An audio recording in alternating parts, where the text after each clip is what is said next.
នេះយ៉ាងម៉េចហ្នឹងខ្ញុំសួរលោកហើយបានជាលោកបាត់ទូរស័ព្ទខ្ញុំខំរកគ្រប់កន្លែងខ្ញុំចង់ប្រជុំមានការប្រគល់សំខាន់មួយណាអង្គប្រជុំអីសំខាន់យ៉ាងនេះមានតើតើនឹងការងាររបស់ខ្ញុំណាអូត្រូវគឺអង្គប្រជុំពិគ្រោះស្រីស្អាតអង្គប្រជុំពិគ្រោះស្រីស្អាតខ្ញុំឃើញថាពួកប្រុសពិតជាហើយឲ្យតែនិយាយដល់ស្រីស្អាតស្រីស្រស់ការងារអីក៏មិនធ្វើដែរលោកណាហ៊ាននិយាយទេអេហេមិនមែនជាស្រីស្អាតធម្មតាទេណាស្រីស្អាតនេះអាយុជាង2000ឆ្នាំហើយចាំខ្ញុំប្រាប់នេះទៅចុះណាគឺជាសាកសពស្រីស្អាតដែលគេទើបជីកយកចេញមកពួកយើងគិតថានៅគុំមុខមាត់នេះឡើងវិញនៅក្នុងអង្គប្រជុំនោះដល់ពេលនោះមានមនុស្សគ្រប់គ្នាបានឃើញមុខមាត់ពិតប្រាកដរបស់ស្រីស្អាតចំណងរាជការឈិញជាលើកទី1ហើយណាយល់ទេមែនទេអេអញ្ចឹងនាងក៏ជាម្ចាស់ប្រអប់ទឹកនោះហើយអាយ៉ាមិនបានទេអង្គប្រជុំនេះខ្ញុំទៅចូលរួមនេះមិនអាចទៅបានទេនេះជាការប្រជុំដ៏ពិសេសមួយខ្ញុំប្រាប់លោកពេលនេះទោះយ៉ាងណាក៏ពួកយើងគឺជាក្រុមតែមួយដែរម្យ៉ាងទៅប្រអប់ទឹកនេះគឺមានតាក់ទងនឹងខ្ញុំដូច្នេះកុំចង់គេពីខ្ញុំឲ្យសោះម្យ៉ាងទៀតលោកថារៀបចំកន្លែងពិសេសមួយខ្ញុំទៀតផង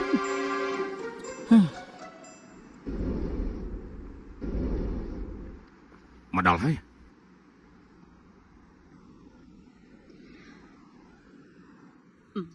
នៅវិលមុខទេអូបានធ្វើច្រើនហើយចុះអូនវិញសាច់ជ្រូក2ថ្ងៃនេះអូនញ៉ាំមិនច្រើនដូចបងទេបងលើថាអូននៅមន្ទីរពេទ្យកំដៅបងរហូតអរគុណអូនហើយ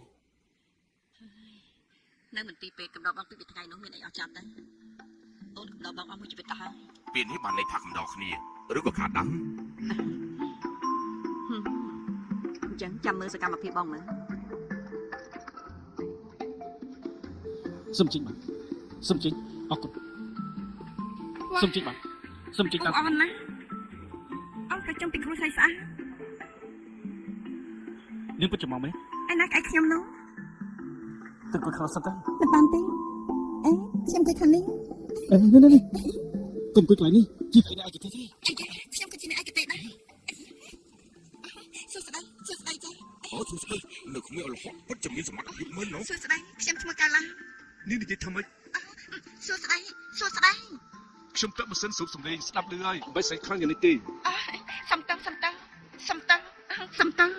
មុននេះខ្ញុំបានណែនាំពីដំណើរជីកភ្នូ5អ្នកទាំងគ្នាដោយល្បិតហើយលទ្ធផលដែលសំខាន់ជាងគេនៅក្នុងការជីកនេះគឺសាកសពស្ត្រីនេះអ្នកទាំងអស់គ្នាមើលតាមរូបថតក៏ដឹងថាសាកសពនេះគឺថែបានល្អណាស់រឿងនេះជាប់ពាក់ព័ន្ធដល់បរិយាកាសនៅក្នុងភ្នូពីព្រោះភ្នូបញ្ជាក់ល្អហើយយ៉ាងទៀតដោយមានបាច់ឋានការពារទើបបានជាសាកសពបន្ទុករលួយបូករួមទាំងជាតិអាកាសនៅក្នុងភ្នូទៀតផងព្រោះតែព្រឹត្តិការណ៍ទាំងអស់នេះហើយគឺអាចជួយយ៉ាងសំខាន់ដល់ការសាយជ្រាវរបស់ពួកយើងតទៅទៀតគឺគណៈពេលដែលសំខាន់ដែលអ្នកទាំងអស់គ្នាទន្ទឹងរង់ចាំជាងគេតាមខ្ញុំយល់អ្នកទាំងអស់គ្នាសិតតែចង់ឃើញមុខមាត់សាកសពស្រីនេះក្រោយពេលដែលប្រគំឡើងណាពួកខ្ញុំបានហៅសាកសពស្ត្រីនេះថាស្រីស្អាតឈិញហានតទៅទៀតពួកយើងនឹងប្រើប្រព័ន្ធផ្គុំរូបនោះឡើងវិញម៉ាស៊ីននេះនឹងអាចបង្ហាញពីមុខមាត់ដើមរបស់ស្រីស្អាតឈិញហាននេះនៅក្នុងអង្គប្រជុំនេះតែម្ដងពេលនេះពួកយើងអាចចាប់បានណា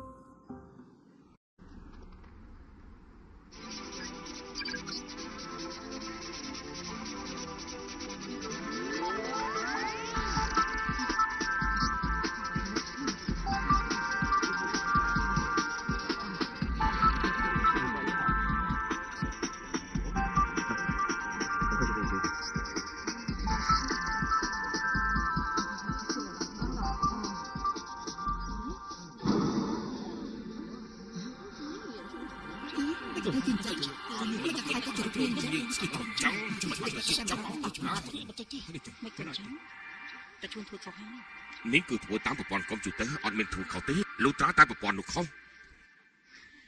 ហេមកជួយដល់នេះផងអាឡានក្រោកឡើងឆាប់ក្រោកឡើងអាឡានមើលទៅ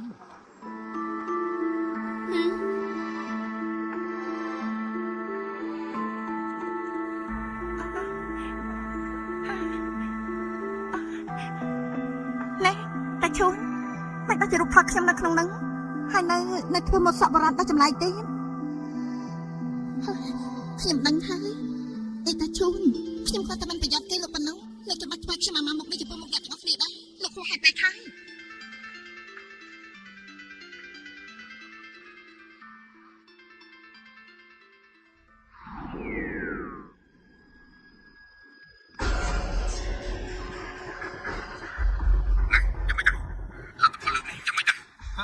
នៅតែដដែលហ្នឹងក្រុមមានបញ្ហាតិចៗប៉ុណ្ណោះ បើចាយវិធីសាស្ត្រមើលទៅ អ្វីដែលអាចកែខ្ញុំកែអស់ហើយនៅខុសតែកែភាពទៀតណា ថ្ងៃនេះបានចូលកាំងអារម្មណ៍មិនចំខ្លួនបាត់ទេណា ទោះបីជាខ្ញុំហត់នេះក៏ដោយតែរូបនេះគឺកុំព្យូទ័រផ្គុំដល់ខ្លួនឯងទេអ្នកដែលរៀបម៉ាស៊ីននេះមិនអាចជប់កែឡានម្ដងទៀតណានេះឯងនិយាយមកមើលឬមួយពិតជាមានកែឡានម្នាក់ទៀតនៅក្នុងសម័យបារាំងមែន ហើយឡើយ ណែបី3000ឆ្នាំឯងជួយគិតខ្ញុំតិចមើលហេតុតែបានទៅជាអញ្ចឹងខ្ញុំធ្វើការបាយ ម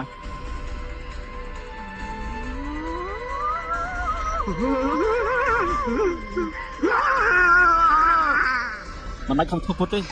ខ្ញុំដឹងថានេះបាត់ហើយ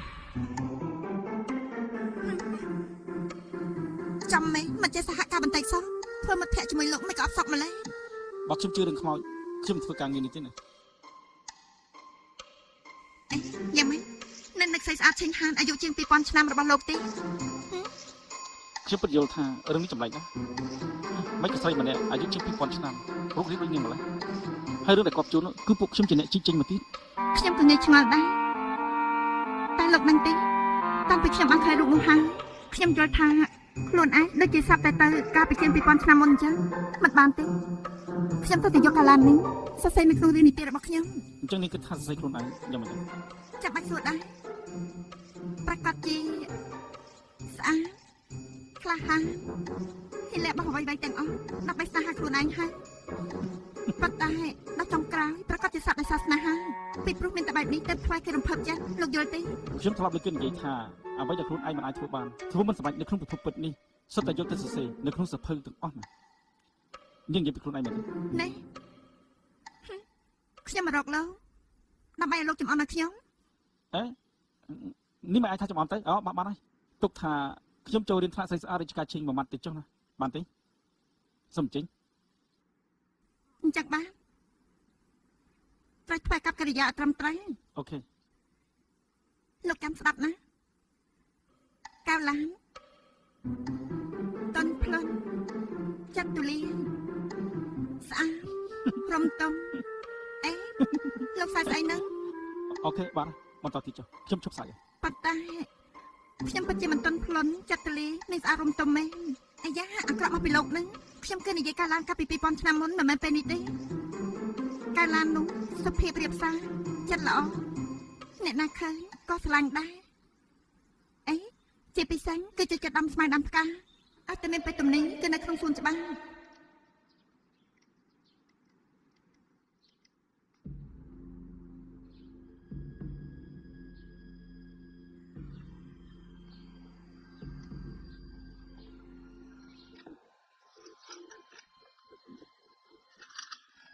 ចៅកាំងចៅកាំងចៅកាំងចៅកាំងចៅកាំងណាចៅកាំងចៅកាំងចម្លែកមែនណែណាចាមិនគុំឃើញនាងថ្លំធំមែនមិននៅដំណាក់ដំបានមកទីនេះធ្វើអី ខ្ញុំធ្វើការងាររួចហើយតែបានជាមកស្រោចផ្កា ធ្វើរួចហើយហ៎មើលទៅការងារដូចជាតិចតួចពេកអីនេះមិនពេលតំណែងណាហីមកស្រោចផ្កាហ៎បានហើយស្រោចទៅស្រោចទៅស្រោចទៅស្រោចទៅស្រោចទៅស្រោចទៅ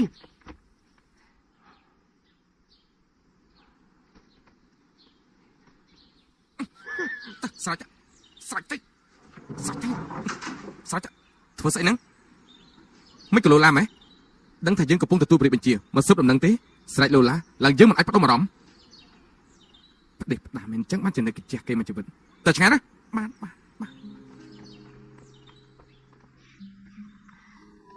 ចូលស្ងៀម លោកម្ចាស់ខ្ញុំlạiហ៊ានទៀតហើយសុំទុកជីវិតឲ្យខ្ញុំផងខ្ញុំlạiហ៊ានទៀតហើយលោកម្ចាស់សុំទុកជីវិតឲ្យខ្ញុំផង ឆាប់ងើបមកឡើង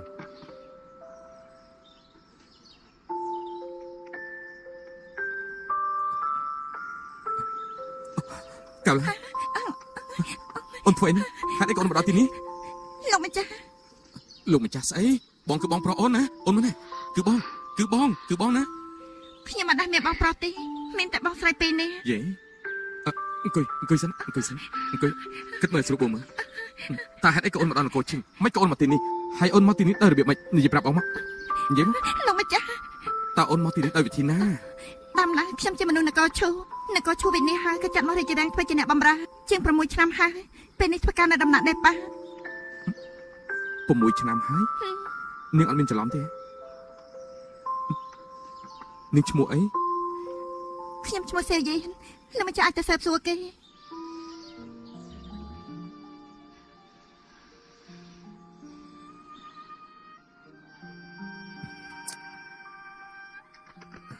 ដំណាក់ដេប៉ា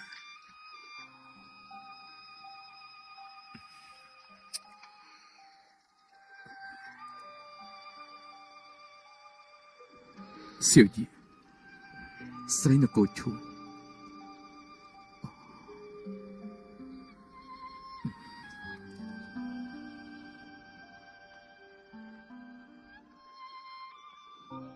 នេះមិនមែនជាកៅឡានមានទេ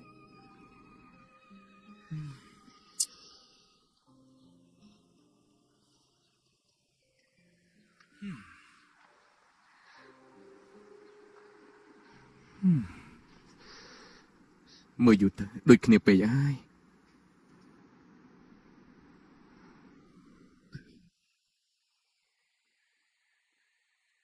ហើយខ្ញុំរបស់មកតែ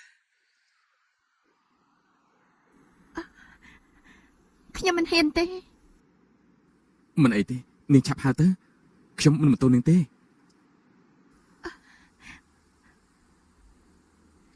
បងប្រុស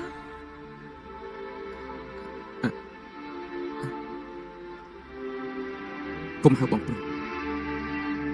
ហៅថាលោកបង ខ្ញុំខុសហើយសូមលោកម្ចាស់ទុកជីវិត មិនអីទេហៅលោកបងមួយម៉ាត់ទៅហើយហៅឲ្យលឺលឺ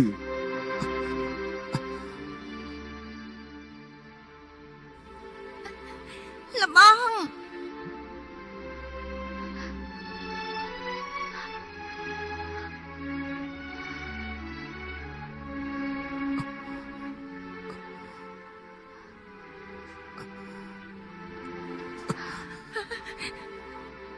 ប្រសាទអូនគឺកៅឡានគឺជាប្អូនស្រីដែលបងកំពុងតែដើរឥឡូវនេះរកឃើញប្អូនហើយ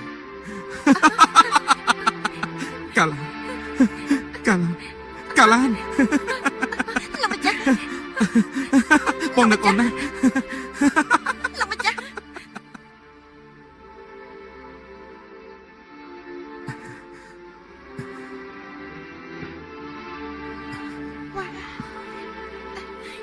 មិនក៏មិនញ៉ាំទៅ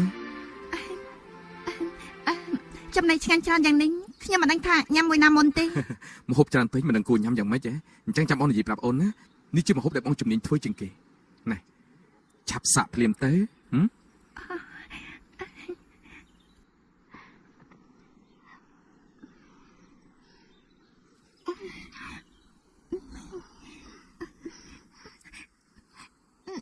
ឆ្ងាញ់ពេកហើយខ្ញុំមិនញ៉ាំម្ហូបឆ្ងាញ់យ៉ាងនេះទេ បើឆ្ងាញ់នោះគឺល្អហើយចូលចិត្តញ៉ាំក៏ល្អដែរឲ្យតែអូនចូលចិត្តញ៉ាំប្រាប់បងមកបងធ្វើអូនញ៉ាំទៀតណាឃើញអូនញ៉ាំសប្បាយចិត្តយ៉ាងនេះបងក៏សប្បាយចិត្តដែរហ៎ថ្ងៃនេះជាថ្ងៃដែលបងសប្បាយចិត្តជាងគេតាំងពីមកដល់នគរឈីងនេះ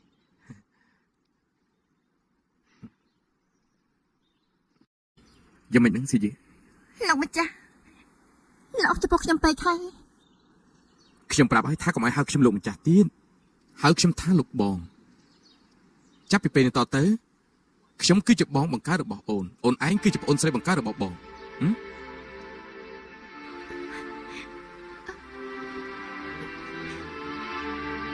ខ្ញុំចុះរីករាយតាំងពីតើគ្មានអ្នកសន្តាស់ម្នាក់ទេ6ឆ្នាំមកនេះចាស់គេបាញ់នឹងជេរប្រមាថគ្រប់បែបយ៉ាងអត់មានអ្នកណាស្រឡាញ់ថ្នាក់ថមខ្ញុំថ្ងៃនេះសំណាងល្អរបស់ជួបលោកម្ចាស់ខ្ញុំស្បោះថ្ងៃក្រោយប្រកាសជាគាត់បំរើលោកម្ចាស់ដូចជាបងប្រុសបង្កើតខ្លួនឯងអញ្ចឹង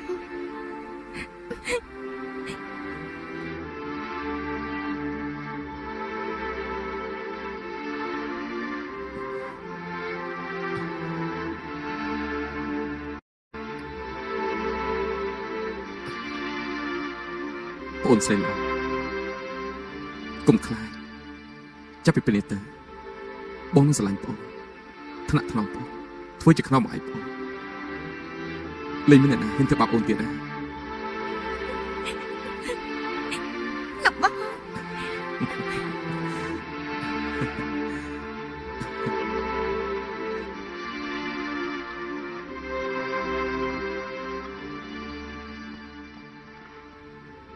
ថ្នាក់បងល្អណាស់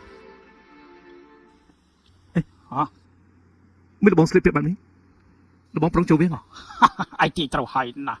ខ្ញុំត្រូវចូលវាំងពិនិត្យសុខភាពឲ្យអ្នកម្នាង អីមិនកំឆាំនិយាយខ្ញុំទៅលុបមុខសិនចាំខ្ញុំផង ណែសេឈួនឯងមិនទៅលុបមុខទេហ៎ នេះហៅថាប្រុសស្បាយចិត្តដើម្បីសម្ភពខ្លួនឯង ណែឯងមិនបាច់ទៅជប់អ្នកម្នាងដែរលើកនេះណាខ្ញុំទៅតែម្នាក់ឯងទេហ៎ លបងនិយាយនេះហើយតែកុំឲ្យខ្ញុំទៅលបងនៅថាចង់ជប់លៀងប្របាប់ប៉ុណ្ណាទេលបងនៅថាបានជប់លៀងមិននៃចំពោះខ្ញុំប៉ុណ្ណាទេលបងជំនឿភ័យនេះ សេឈួនព្រោះតែខ្ញុំទុកឯងជាមិត្តភក្តិហើយទើបលើកនេះមិនឲ្យឯងទៅជាមួយនឹងស្នេហាប្រុសនឹងស្រីបាំងភ្នែកឯងចិត្តតែម្ដងតែភ្នែកអ្នកផ្សេងវិញបើធំដូចឃើញសត្វខ្លាញ់អញ្ចឹងណាឯងយល់ទេនៅក្នុងរាជដំណាក់មានភ្នែកច្រើនយ៉ាងនេះបើឯងទៅមើលអ៊ីស៊ូទៀតមនុស្សល្ងងយ៉ាងណាក៏មើលដឹងដែរដល់ពេលនោះត្រូវមានមនុស្សស្លាប់ទៀតហើយ អញ្ចឹងខ្ញុំស្រាប់តែម្ដងទៅរូបរាងខ្ញុំនៅពេលនេះមានអីខុសពីស្រាប់ ហើយសៀវឈុនណាឯងកុំទុកខ្លួនឯងជាឆ្នាំអីបានទេយ៉ាងច្រើនឯងគ្រាន់ជាស្មៅបង្កគ្រោះមួយប៉ុណ្ណោះនិយាយតាមថងចុះបន្តិចក៏ខ្ញុំអត់គិតអីពីឯងបន្តិចដែរគឺខ្ញុំនិយាយពីជីវិតអ៊ីស៊ូណាឯងយល់ទេយល់មិនយល់បើឯងចង់ឲ្យអ៊ីស៊ូល្អមែនឯងកុំសើទៅជប់នាងអីមិនឯងរស់នៅសប្បាយចិត្តរឿងនេះឯងវិញ្ញាណហើយប៉ុន្តែឯងមានគិតដល់អ៊ីស៊ូទេវិញ្ញាណយ៉ាងម៉េចដែរពួកឯងជប់គ្នាមុខរបួសកាន់តែជ្រៅមួយហ៊ុនឯងដឹងថាឯងនំទុកដល់នាងខ្លាំងប៉ុណ្ណាទេជប់ម្ដងរបួសជ្រៅមួយហ៊ុនឯងខ្លាំងឯងអាចយកស្រាព្រោះនៅលើមុខរបួសតែនាងគឺត្រូវលើបអ្វីទាំងអស់ចូលក្នុងពោះណាឯងយល់ទេ លោកតាអត់តែសេរៀបចំរួចហើយមកលោកចាស់លោកកណ្ដាលនេះណាប្រសាណាតែជាមួយគ្នាទៅ មិនចាំបាច់ទេលើកនេះគេមិនទៅទេ បាទ ឯងស្ពីប្រអប់ថ្នាំយកទៅដាក់លើអទេសទៅ បាទ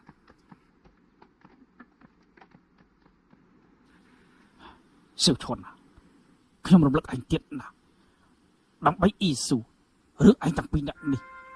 មិនអាចរំលឹកប្រាប់អ្នកណាបានដាច់ខាតរួមទាំងកៅយ៉ៅ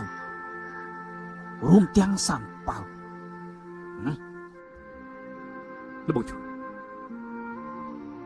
តែលបងធ្លាប់ស្វឹងទៅហើយបានជារឿងទៅប្រមាណ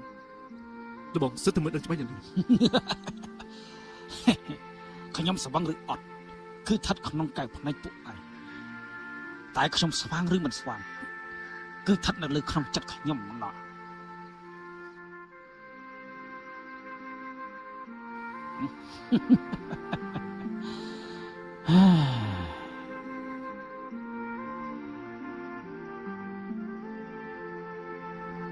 សំសួរបន្តិចលោកអ៊ីនៅទីនេះមែនទេ គឺខ្ញុំ មានលំចាំម្នាក់តកោកៅកក់ស្រាមហូបមកតុកនៅហាងពួកខ្ញុំពេលនេះគាត់ជេរលោកទៅ កៅយ៉ា មកហើយមើលមកហូបមកតុកនេះមើល ហើយយូបន្លែឆាសាច់មាន់ពិតជាមានអារម្មណ៍ដូចទៅផ្ទះវិញមែនហេកៅយ៉ាឯងរៀបចំហឹកហាក់យ៉ាងនេះតែមានការចង់ជួបខ្ញុំមែនទេ អេមិនប្រើសម្ដីមនុស្សថោកទាបវាយតម្លៃសុភាពបរិយអញ្ចឹងយើងជប់លៀងយើងពីអ្នកបានជប់គ្នាវិញទើបកប់បន្ទុកមួយនេះធ្វើមកហូបមួយតុករៀបចំដើម្បីទទួលឯងមិនក៏ឯងបាច់និយាយអញ្ចឹង ខ្ញុំខុសមកក្រៃប្រាក់ខ្ញុំថាចិត្តការពារគេមិនត្រូវអត់ទេតែមែនទេ នេះគឺចំពោះគេមិនមែនចំពោះយើងទេយើងទៅពីនេះទៅស្អីនឹងគ្នាដែរ ឆ្ងាញ់ណា ឆ្ងាញ់ ឆ្ងាញ់ លោកម្ចាស់តាពីនេះគឺស្រាសដែលល្បីឈ្មោះជាងគេនៅហាងខ្ញុំផឹកឲ្យស្វឹងទេបើមិនស្វឹងទេយើងមិនឲ្យប្រាក់ទេណាប្រាប់នៅមិនក៏មានភ្ញៀវណាដែលថាផឹក3ចានហើយមិនស្វឹងនោះទេ នេះគឺសារស្វឹងមកដល់3ចានហ្នឹងឯង បាននេះហិតមើលបើចឹងដាក់មួយចានមកហើយប្រកែផឹកមិនចឹងទេ អមាញ់មិញនេះខ្ញុំនិយាយខុសដើម្បីមកហូបដល់បបោមកតុកនេះខ្ញុំជូនឯងមួយចាន មក ខ្លាំងគូសោះ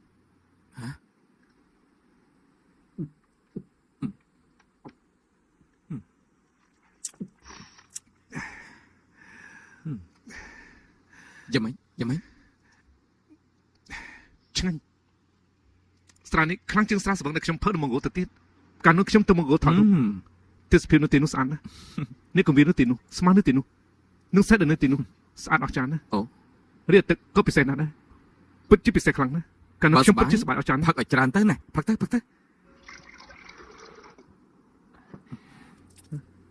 ឯងមិនផឹកទេ អេខ្ញុំកំដរឯងផឹកមក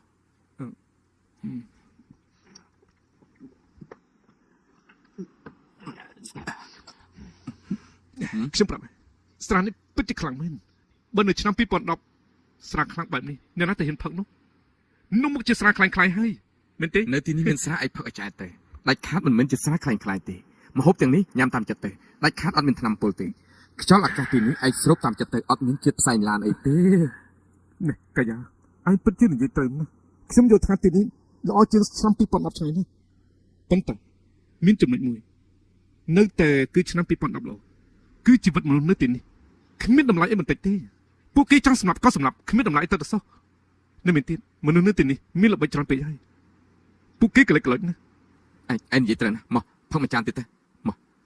យើងញ៉ាំជាមួយឯង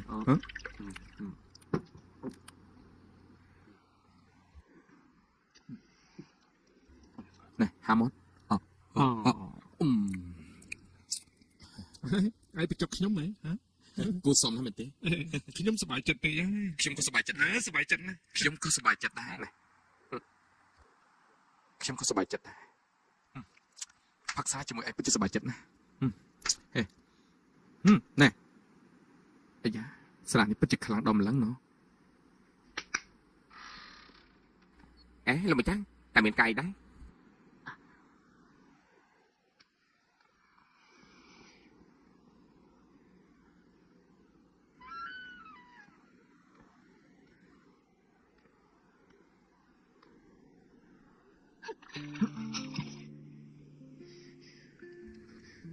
អ្នកណាក្រំឡើយ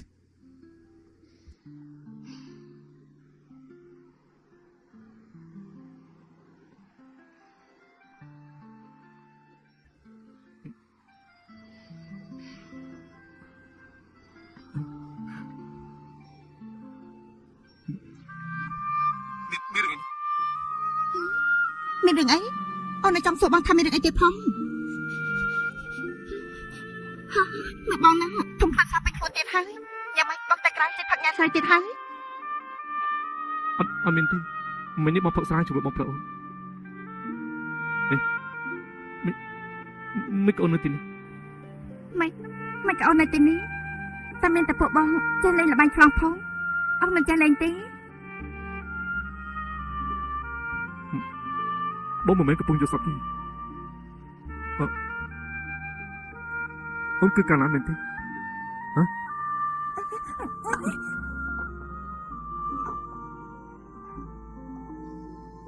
ពួកឯងធ្វើអីហ្នឹងយ៉ាងមិនហ្នឹងកាលហ៎ទៅយ៉ាងយូធូបអប់អូនមែនទេ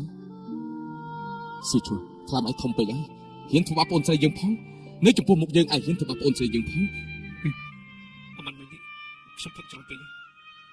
នេះគឺកាលណាមែនទេ ប្រកាសហើយ មិនគិតនេះ មុននេះយើងនិយាយប្រាប់ឯងរួចហើយកាលណារកឃើញប្រអប់ទឹកនោះហើយរួចហើយក៏បើករួចហើយក៏មករាជការឈីងនេះមកនាំពួកយើងត្រឡប់ទៅវិញមែនទេកាលណានិយាយប្រាប់គេភ្លាមទៅនិយាយទៅនិយាយណា ហើយក៏បងមិនចង់ទៅវិញទេ ឯ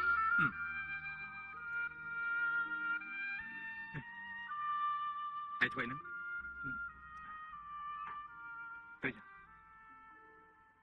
ឯងទៅវិញជាមួយនាងទៅ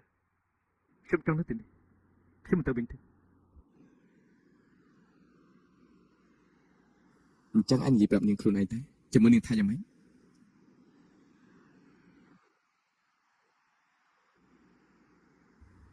កលសុំទោសមកពិតចំណាយទៅវិញមែនពួកយើងបែកគ្នាទៅខ្ញុំដឹងថាខ្ញុំនិយាយចឹងធ្វើនាងឈឺចិត្តណាស់តែខ្ញុំមិនអាចខកនាងទេ ពីព្រោះខ្ញុំស្រឡាញ់ផ្សេងទៀតលើកនេះស្រឡាញ់គេខ្លាំងណាស់អារម្មណ៍បាត់នេះខ្ញុំមិនអាចមានទេ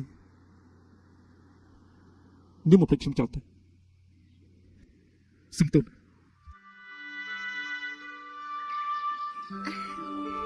ខ្ញុំស្មានមិនដោះថាការប៉ិនលោកស្មោះនឹងស្នេហាយ៉ាងនេះសោះ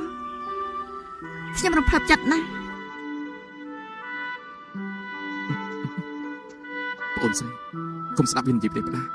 ហ៎ស៊ីឈួនឯងកំពុងនិយាយផ្ដេសផ្ដាសមែនទេហ៎ធ្វើឲ្យបងអូនស្រីយើងជឿចាប់ម្ដងហើយម្ដងទៀតនៅមុខនាងឯងបែរជានិយាយថាស្រឡាញ់ផ្សេងហ៎កលអូនចេញទៅក្រៅសិនទៅចាំអង្គបដៅវាឲ្យចាំជុំវិញណាទៅឆាប់ទៅ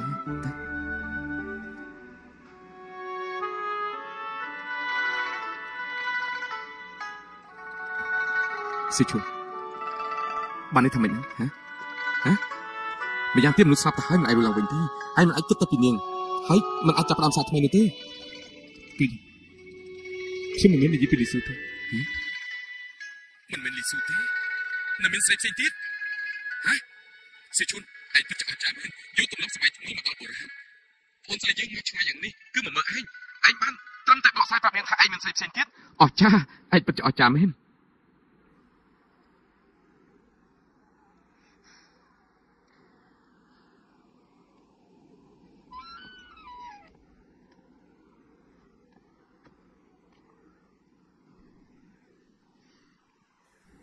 លោកប្រុសមិញនេះខ្ញុំឲ្យលោកប្រុសខ្លាំងពេកហើយសូមអភ័យទោស ឯងមើលនាងមើលដូចកៅឡាំមែនទេ នេះគឺទៅជីងនេះមិនមែនកលានទេ នេះគឺជាព្រំលិខិតគឺកៅឡាំម្នាក់ទៀតធ្លាក់ពីលើមេឃក៏ជាប្អូនស្រីបង្កើតខ្ញុំដែរចាប់ពីពេលនេះតទៅពួកឯងទាំងពីរនាក់ត្រូវតែនៅជាមួយគ្នាបានល្អ កាយ៉ា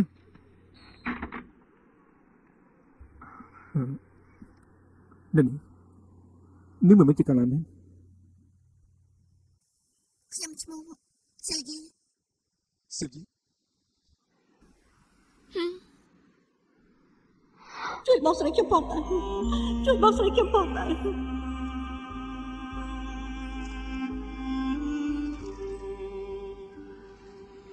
ខ្ញុំមិនអាចសងគ្រោះគាត់ បងស្រី ទៅស្លាប់ បងស្រីឲ្យតែខ្ញុំនៅរស់ខ្ញុំប្រកាសទីរកស៊ីឲ្យគាត់បងស្រីបងស្រីខ្ញុំប្រកាសទីរកស៊ីឲ្យគាត់ឲ្យតែខ្ញុំនៅរស់ខ្ញុំរកស៊ីឲ្យគាត់ នេះមានបងស្រីពីរនាក់នៅក្នុងរាជវាំងមែនទេ ត្រូវហើយមិនក៏លោកដឹង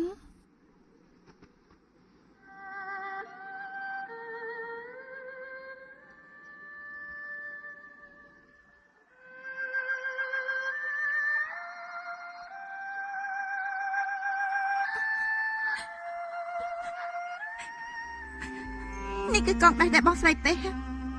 ពេលនោះពួកខ្ញុំទៅចូលរាជវាំងក៏បែកគ្នារាជវាំងធំយ៉ាងនេះអ្នកបបររាប់ម៉ឺននេះខ្ញុំរកពួកគាត់មិនឃើញសោះពេលខ្ញុំទទួលបានដំណឹងពីពួកគាត់ក៏ចែកឋានបាន បងស្រីពីរនាក់បងតាមរកនេះរកអត់មានជប់ទេពេលស្លាប់ក្នុងដៃពួកគាត់កាន់កងដៃនេះឡើងជាប់ទេ អរគុណអ្នកមានគុណដែលជួយខ្ញុំ ស៊ីត្រង់នេះមិនអរគុណខ្ញុំទេគឺមនុស្សសញ្ចិត្តណានេះនឹងបងប្អូនពួកនាងធ្វើខ្ញុំរំភើបចិត្ត ប្រកាសជាបងស្រីធ្វើឲ្យទេវតារំជួយចាស់តែប្រទានបងប្រុសឲ្យខ្ញុំមួយជីវិតនេះខ្ញុំអត់មានប្រាថ្នាអីទៀតទេគ្រាន់តែសង្ឃឹមថាអញនៅជាមួយគ្នារហូត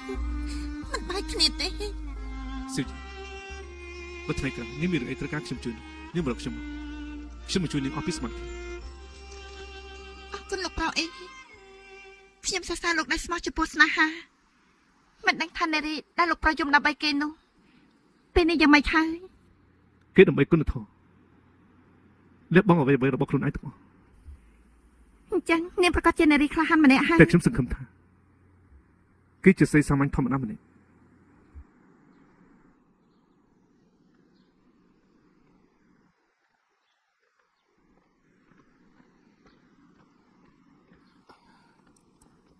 ស៊ូជីអូនត្រូវរៀនឲ្យឆ្លាត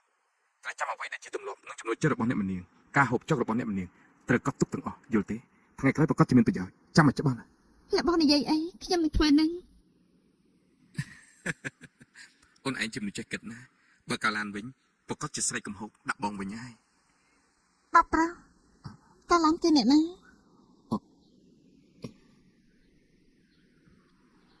បងចង់និយាយប្រាប់អូនថាអ្វីដែលបងនិយាយត្រូវចាំឲ្យច្បាស់ថ្ងៃក្រោយនឹងមានប្រយោជន៍ចំពោះអូនចាំបានទេ ចាខ្ញុំចាំហើយ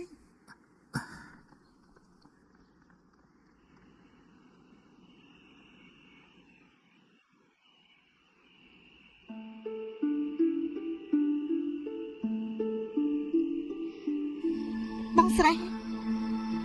ពួកបងគឺផ្កាយមួយណាដែរពួកបងកំពុងមើលខ្ញុំមែនទេកងដៃដែលពួកបងឲ្យខ្ញុំទទួលបានហើយខ្ញុំអស់ពាក់នេះរាល់ថ្ងៃ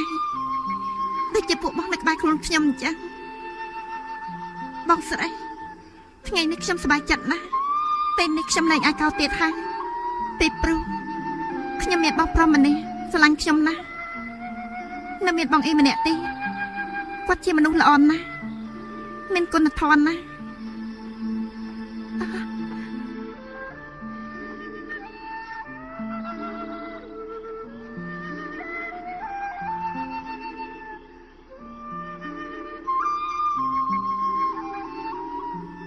ព្រះច័ន្ទផ្ដាំផ្ញើការនឹករលឹងតើបងមើលឃើញព្រះច័ន្ទដែរទេសង្ឃឹមថាបងអាចស្ដាប់ឮសំនៀងរបស់អូន 每一年被心痛穿越，思念有没有终点？早习惯了孤独相随。微笑面对。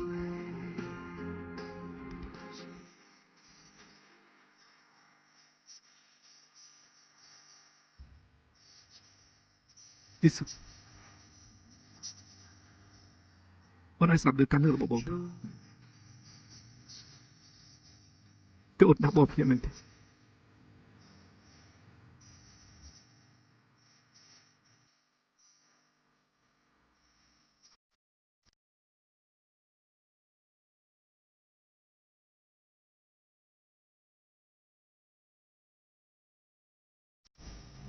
ទីសុខ chấp thời lịch bọn thọ can nước lực trong bữa vật tức tức bố sẽ không thà can nước lực mới được sao phải tạm sửa thôi bố sẽ không thà miên thái nằm bố sẽ được can nước lực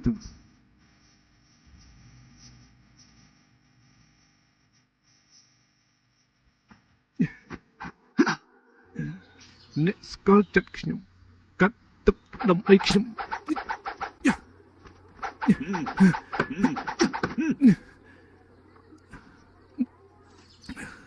អ្នកមិនស្គាល់ចិត្តខ្ញុំ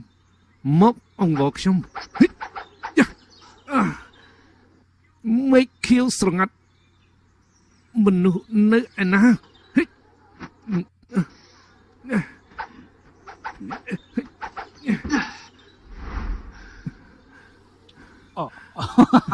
សៀវឈុតណាក្បាច់ដល់សវងឯងគឺកាន់តែរីកចម្រើនជាងមុនហើយណាចិត្តសវងរបស់ឯងក៏រីកចម្រើនជាងមុនដែរហាមើលទៅឯងផឹកស្រានេះមិនអត់ប្រយោជន៍ដល់ឯងទេ ខ្ញុំមិនមែនស្រវឹងដើម្បីស្រាទេគឺស្រវឹងដើម្បីស្រួលដោយស្រវឹងមិនមែនស្រួល ឯងណាពិតជាជ្រុតជ្រាបពីក្បាច់គុណសវងនេះហើយខ្ញុំប្រាប់ឯងគឺថាឈានអស់កម្រិតកំពូលហើយ លំចាស់ពីបងលំចាស់អូនអ្នកទាំងពីរនេះល្អហើយខ្ញុំប្រាប់ថ្ងៃនេះមានរឿងមួយកើតឡើងរឿងធំណាស់